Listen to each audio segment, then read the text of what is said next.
Hello my beautiful viewers, welcome back to my channel. ಏನು ಮಾಡ್ತಾಯಿದ್ದೀನಿ ಅಂತ ನೋಡ್ತಾ ಇದ್ದೀರಾ? ಕ್ಲೈಮೇಟ್ ಬೇರೆ ಸ್ವಲ್ಪ ಮೋಡ ಹಾಕ್ಕೊಂಡಿದೆ. ಬಿಸಿ ಬಿಸಿ ಅನ್ನಕ್ಕೆ ಸಾಂಬಾರು ಪಲ್ಯ ಅವೆಲ್ಲ ಮಾಡೋ ಬದಲು ಒಂದು ಒಳ್ಳೆ ಬೆಂಡೆಕಾಯಿ ಗೊಜ್ಜನ್ನ ಯಾವ ರೀತಿ ಮಾಡ್ಕೋಬೋದು ರುಚಿಯಾಗಿ ನಾಳೆಗೆ ಚಪ್ಪಡಿಸ್ಕೊಂಡು ತಿನ್ನೋ ಥರ ಬೆಂಡೆಕಾಯಿ ಗೊಜ್ಜನ್ನ ಮಾಡೋದನ್ನು ನಾನು ನಿಮಗೆ ತೋರಿಸ್ಕೊಡ್ತಾ ಇದ್ದೀನಿ. ಬನ್ನಿ ನೋಡಿ. ಮೊದಲನೇದಾಗಿ ನಾನಿಲ್ಲಿ ಸುಮಾರು 1/4 kg ಬೆಂಡೆಕಾಯಿನ ಚೆನ್ನಾಗಿ ತೊಳೆದು ಒರೆಸಿ ಫುಲ್ ಡ್ರೈ ಆದಮೇಲೆ ಮೀಡಿಯಮ್ ಸೈಜು ನಾನು ಕಟ್ ಮಾಡಿ ತೊಗೊಂಡಿದ್ದೀನಿ. ಇಲ್ಲಿ ನೋಡಿ, ಒಂದು ದಪ್ಪ ಈರುಳ್ಳಿ ಮತ್ತು ಒಂದು ಗಡ್ಡೆ ಬೆಳ್ಳುಳ್ಳಿನ ಸಿಪ್ಪೆ ಸುಲಿದು ನಾನು ರೆಡಿ ಮಾಡ್ಕೊಂಡಿದ್ದೀನಿ. ಒಂದು ಮೀಡಿಯಮ್ ಸೈಜು ಟೊಮೊಟೊ ಹಣ್ಣನ್ನು ತೊಗೊಂಡಿದ್ದೀನಿ. ಇಲ್ಲಿ ನಾನು 2 ಥರ ಪೇಸ್ಟನ್ನು ಸಪ್ರೇಟಾಗಿ ಮಾಡ್ಕೋತೀನಿ. ಒಂದು ಟೊಮೊಟೊ ಮಾತ್ರ ಸಪ್ರೇಟಾಗಿ ಪೇಸ್ಟ್ ಮಾಡ್ಕೋತೀನಿ, ಇನ್ನು ಒಂದು ಈರುಳ್ಳಿ ಬೆಳ್ಳುಳ್ಳಿ ಮಾತ್ರ ನಾನು ಸಪ್ರೇಟಾಗಿ ಪೇಸ್ಟ್ ಮಾಡ್ಕೋತೀನಿ. ನೋಡಿ, ನಾನಿಲ್ಲಿ ಒಂದು ಪಾನ್ನ ತೊಗೊಂಡಿದ್ದೀನಿ. ಇದಕ್ಕೆ ಒಂದು ಸ್ವಲ್ಪ ಎಣ್ಣೆನ ನಾನು ಹಾಕೋತಾ ಇದ್ದೀನಿ. ಯಾಕೆ ಫ್ರೈ ಮಾಡೋದಕ್ಕೆಲ್ಲ ನಾನು ಇದೇ ಪಾನನ್ನೇ ನಾನು ಯೂಸ್ ಮಾಡೋದು. ನೋಡಿ, ಈಗ ಎಣ್ಣೆ ಕಾದಿದೆ. ಈಗ ಇದಕ್ಕೆ ನಾನು ಬೆಂಡೆಕಾಯಿನ ಹಾಕೋತಾ ಇದ್ದೀನಿ.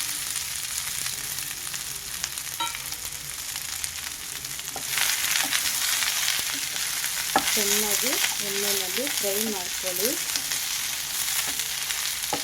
ಇಲ್ಲಿ ನಾನು ಯಾವುದೇ ರೀತಿ ಉಪ್ಪು ಮತ್ತು ಅರಿಶಿನ ಬಳಸಲ್ಲ. ಬೆಂಡೆಕಾಯಿ ಫ್ರೈಗೆ ಉಪ್ಪು ಹಾಕಿದ್ರೆ ನೀರು ಕಿತ್ಕೊಂಡ್ಬಿಡುತ್ತೆ. ಸೊ ಆವಾಗ ಲೋಳೆ ಅಂಶ ಜಾಸ್ತಿ ಆಗೋಗುತ್ತೆ ನಮಗೆ. ಜಸ್ಟ್ ಆಯಿಲಲ್ಲಿ ಚೆನ್ನಾಗಿ ನೀವು ಫ್ರೈ ಮಾಡಿಕೊಂಡ್ರೆ ಸಾಕು.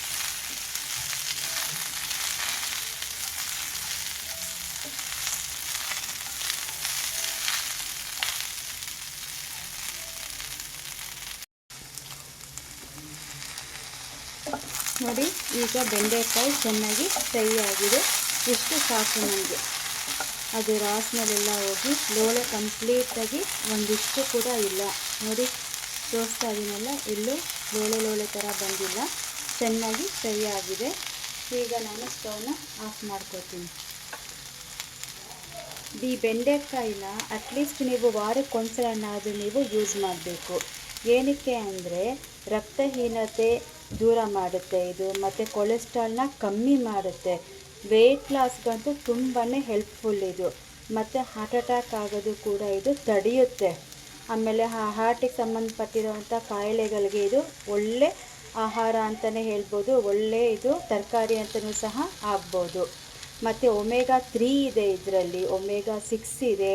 ತುಂಬಾ ಫೈಬರ್ನ ಅಂಶ ಇದೆ. ಆಮೇಲೆ ಮಕ್ಳಿಗಂತೂ ಇದು ತುಂಬಾ ಒಳ್ಳೆಯದು. ಯಾಕಪ್ಪ ಅಂದರೆ ಜ್ಞಾಪಶಕ್ತಿನ ಅಷ್ಟು ಇದು ಹೆಚ್ಚಿಸುತ್ತೆ. ಇದು ಓದೋ ಮಕ್ಕಳಿಗೆ ತುಂಬಾ ಒಳ್ಳೆಯದು. ಇದು ಬೆಂಡೆಕಾಯಿ ಗೊಜ್ಜಾಗಲಿ, ಬೆಂಡೆಕಾಯಿ ಪಲ್ಯ ಆಗಲಿ, ಬೆಂಡೆಕಾಯಿ ಫ್ರೈ ಆಗಲಿ, ನೀವು ವಾರಕ್ಕೊಂದ್ಸತಿ ಮಕ್ಕಳು ಮಾಡಿಕೊಟ್ಟಾಗ ಅವ್ರ ಮೆಮೊರಿ ಪವರು ತುಂಬಾ ಇನ್ಕ್ರೀಸ್ ಆಗುತ್ತೆ. ಸೊ ಡೈಜೆಷನ್ನು ಕೂಡ ಇದು ತುಂಬಾ ಚೆನ್ನಾಗಿ ಡೈಜೆಷನ್ ಕೂಡ ಇದು ಒಳ್ಳೆಯದು. ಸೊ ಇಷ್ಟೆಲ್ಲ ಅಂಶ ಇರೋ ಈ ಬೆಂಡೆಕಾಯಿನ ಮಿಸ್ ಮಾಡ್ದಲೇ ನೀವು ನಿಮ್ಮ ಮಕ್ಕಳಿಗೆ ವಾರಕ್ಕೊಂದ್ಸತಿ ಮಾಡಿಕೊಡಿ. ನೋಡಿ, ನಾನಿಲ್ಲಿ ಒಂದು ಪಾನ್ ತೊಗೊಂಡಿದ್ದೀನಿ. ಈಗ ಇದಕ್ಕೆ ನಾನು ಸ್ವಲ್ಪ 2 ಟೇಬಲ್ ಸ್ಪೂನಷ್ಟು ಎಣ್ಣೆನ ಹಾಕ್ಕೊಂಡಿದ್ದೀನಿ. ಎಣ್ಣೆ ಚೆನ್ನಾಗಿ ಕಾಯಬೇಕು. ನೋಡಿ, ಎಣ್ಣೆ ಈಗ ಚೆನ್ನಾಗಿ ಕಾದಿದೆ. ಈಗ ಇದಕ್ಕೆ ಸಾಸಿವೆನ ಹಾಕಿದ್ದೀನಿ.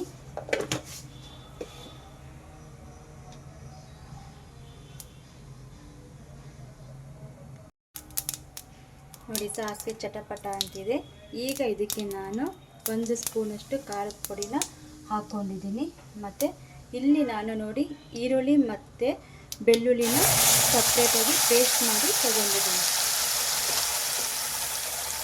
ಸೊ ಚೆನ್ನಾಗಿ ಲೈಟಾಗಿ ನೀವು ಮಿಕ್ಸ್ ಮಾಡ್ಕೊಳ್ಳಿ. ಈರುಳ್ಳಿ ಬೆಳ್ಳುಳ್ಳಿದು ಹಸಿ ವಾಸನೆ ನಮಗೆ ಚೆನ್ನಾಗಿ ಹೋಗಬೇಕು. ಅಲ್ಲಿವರೆಗೂ ನೀವು ಇದನ್ನು ಚೆನ್ನಾಗಿ ಫ್ರೈ ಮಾಡ್ಕೊಳ್ಳಿ.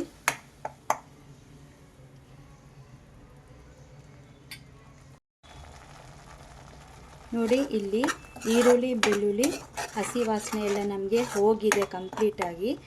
ಈಗ ನಾನು ಒಂದು ಟೊಮೊಟೊ ಹಣ್ಣನ್ನು ಪೇಸ್ಟ್ ಮಾಡಿದ್ದೀನಲ್ಲ, ಅದನ್ನು ಹಾಕ್ಕೊಂಡಿದ್ದೀನಿ. ಸೊ ಈ ಟೊಮೊಟೊ ಪೇಸ್ಟು ಕೂಡ ಚೆನ್ನಾಗಿ ನಮಗೆ ಹಸಿ ವಾಸನೆ ಕಂಪ್ಲೀಟಾಗಿ ಹೋಗಬೇಕು. ನೋಡಿ, ನಾನು ಇದಕ್ಕೆ 1 ಸ್ಪೂನಷ್ಟು ಸಾಂಬಾರು ಪುಡಿನ ಹಾಕಿದ್ದೀನಿ. ನಾವೇನು ಮನೆಯಲ್ಲಿ ಸಾಂಬಾರು ಪುಡಿ ಮಾಡ್ಕೊಂಡಿರ್ತೀವಲ್ಲ, ಆ ಸಾಂಬಾರು ಪುಡಿನ ಹಾಕ್ಕೊಂಡಿದ್ದೀನಿ. ಮತ್ತು 1/4 ಸ್ಪೂನಷ್ಟು ಅರಿಶಿನ ಹಾಕ್ಕೊಂಡಿದ್ದೀನಿ. ಮತ್ತು 1/4 ಸ್ಪೂನಷ್ಟು ಜೀರಿಗೆ ಪುಡಿ. ಇನ್ನೊಂದು ಇಲ್ಲಿ ಮುಖ್ಯವಾಗಿ ನಾವು ಮೆಂತ್ಯ ಪುಡಿನ ಹಾಕೋತೀನಿ.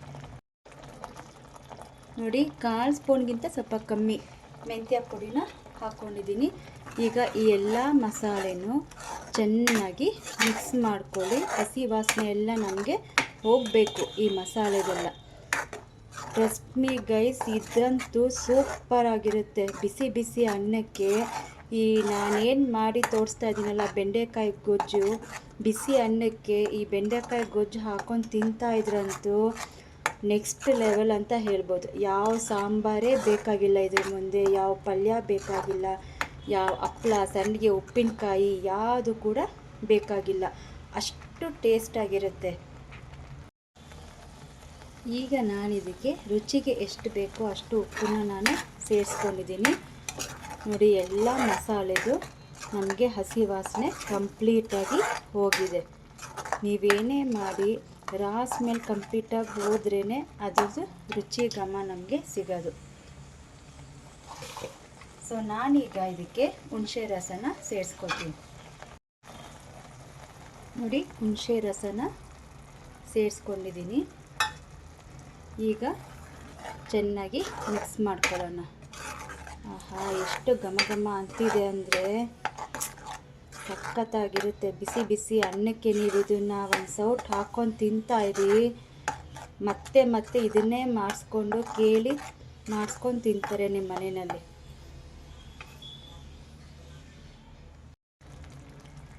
ನೋಡಿ, ಇದಕ್ಕೆ ಹಸಿ ಕರಿಬೇವಿನ ಸೊಪ್ಪನ್ನ ಹಾಕ್ಕೊಂಡಿದ್ದೀನಿ.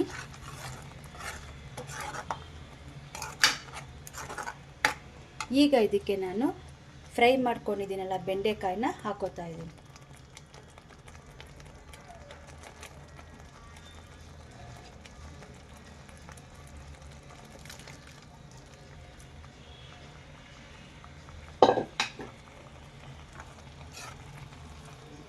ನಿಧಾನಕ್ಕೆ ಇದನ್ನು ಮಿಕ್ಸ್ ಮಾಡಿ.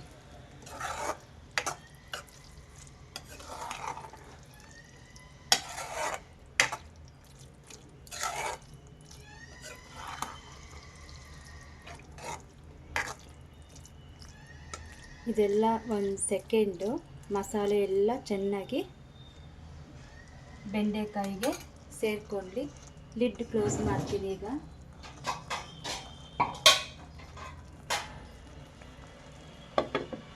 ಆಮೇಲೆ ನಮಗೆ ಎಷ್ಟು ಗ್ರೇವಿಗೆ ನೀರು ಬೇಕೋ ಅಷ್ಟನ್ನು ಸೇರಿಸ್ಕೊತೀನಿ.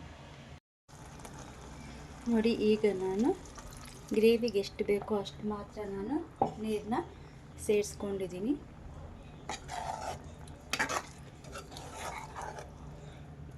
ಸ್ವಲ್ಪ ತಿಕ್ಕಾಗಿದ್ದಷ್ಟು ರುಚಿ ಚೆನ್ನಾಗಿರುತ್ತೆ. ಜಾಸ್ತಿ ತೆಳ್ಳಗೆ ಬೇಡ. ನಾನು ತೋರಿಸ್ತೀನಲ್ಲ ಆ ಕನ್ಸಿಸ್ಟೆನ್ಸಿನಲ್ಲಿ ನೀವು ಕೂಡಿಸ್ಕೊಂಡ್ರೆ ಸಾಕು.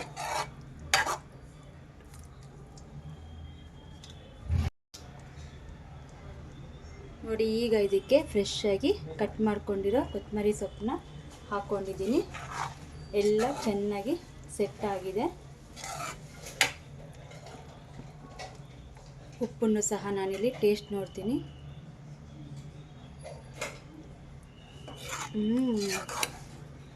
ಆಹಾ, ಏನು ಸೂಪರ್ ಆಗಿದೆ. ಉಪ್ಪು, ಹುಳಿ, ಖಾರ ಅಂತೂ ಸೂಪರ್ ಟೇಸ್ಟು.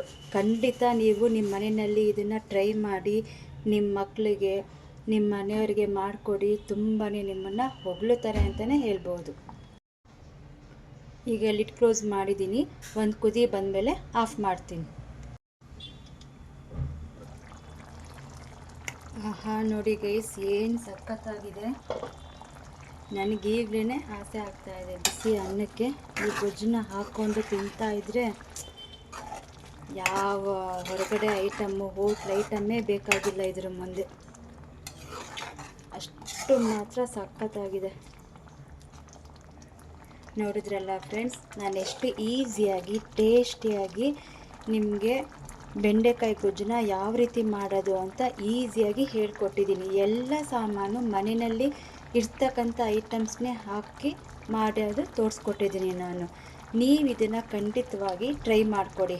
ಎಸ್ಪೆಷಲಿ ನಿಮ್ಮ ಮಕ್ಕಳಿಗೆ ಮೆಮೊರಿ ಪವರ್ ಚೆನ್ನಾಗಿ ಇನ್ಕ್ರೀಸ್ ಆಗಬೇಕು ಅಂತ ಅಂದರೆ ವಾರಕ್ಕೊಂದ್ಸತಿನಾದರೂ ಈ ಬೆಂಡೆಕಾಯಿ ಗೊಜ್ಜನ್ನ ನೀವು ಮಾಡಿಕೊಡಿ. ಸೊ ಈ ವಿಡಿಯೋನ ನಾನಿಲ್ಲಿ ಮುಗಿಸ್ತಾ ಇದ್ದೀನಿ. ನೆಕ್ಸ್ಟ್ ವಿಡಿಯೋದೊಂದಿಗೆ ಸಿಗೋಣ. ಬಾಯ್.